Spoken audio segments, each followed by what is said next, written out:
senior chemistry major here at OU. I'm a first-generation college student from a working-class background, and I'm one of the many undergraduate organizers of this teach-in. Last night I was speaking to a reporter from the Post who asked me, so what do you want to come of this teach-in? What are kind of the big ideas that you would like participants to take away from the event? Of course, I can't really begin to cover all of those things because all of these different presenters know a lot more about all the different issues than I could hope to. So I gave some short answer, but then I thought about it for a while actually last night, and I came up with two big ideas that I will certainly be thinking about, and I hope that all of you will as well. The first big idea that I would like for us all to think about is the paradigm of higher education as job training, which seems to be pretty much the common acceptance of our generation. Of course, a college-educated person is typically more qualified to complete the complex tasks that are increasingly required by a complex, corporate-controlled, global capitalist system, but ultimately that's not the purpose of higher education. The purpose of higher education is not to make money. The purpose of higher education is to emancipate the human mind, is to fulfill the innate human need to understand ourselves, to understand the universe in which we live. Higher education also serves as the keystone in all struggles for social, economic, and environmental justice.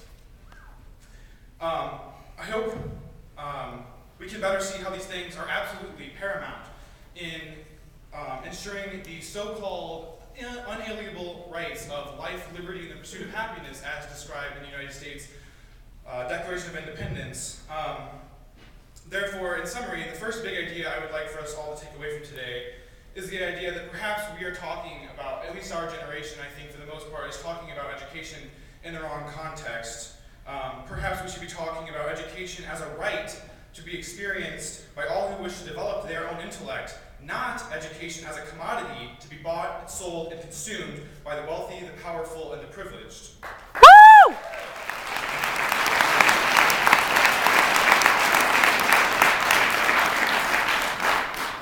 The second big idea that I would like for us all to leave thinking about is the one that maybe most of us think about a lot, actually.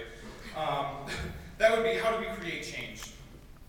Specifically, is real meaningful change implemented from the top down, or does it emerge from the bottom up?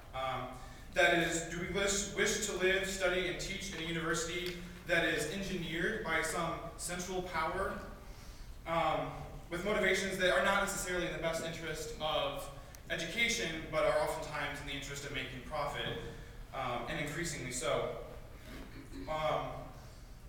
Or do we wish to live, study, and teach in a university in which the educational value of the institution emerges out of the interactions from inquisitive and informed minds?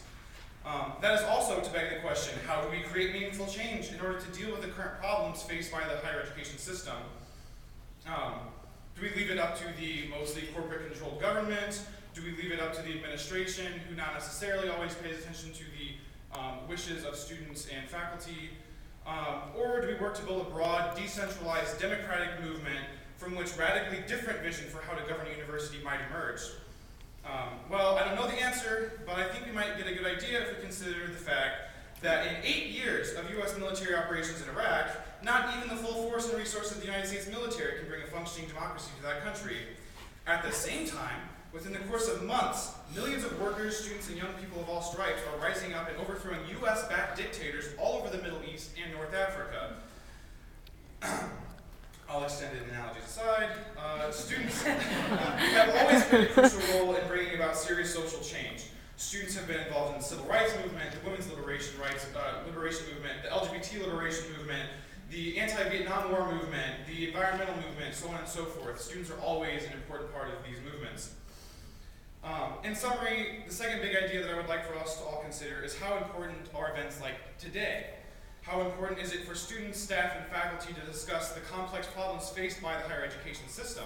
Is it reasonable for us to believe that we might begin to build a movement that demands education to be considered as a right, not as a privilege?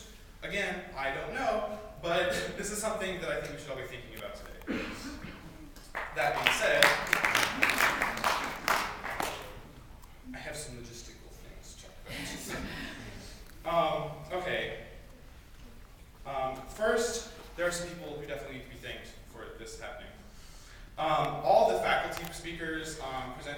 from out of town.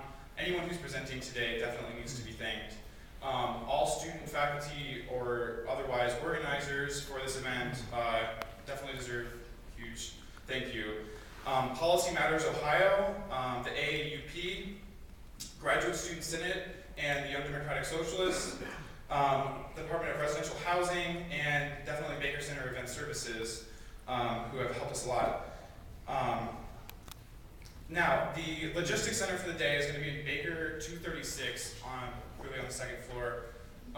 If you have any questions, if you're kind of confused about what's going on, that's the place to go. There will always be someone in there to kind of direct you. In every single room, there should be a sign-up sheet for anyone who's interested in being a part of future organizing, future events, things like this, or we just want to have people on the mailing list for Defend Education Ohio. So make sure you sign that if you're interested. And that being said, I don't think there's anything else, so go learn stuff. Let's go.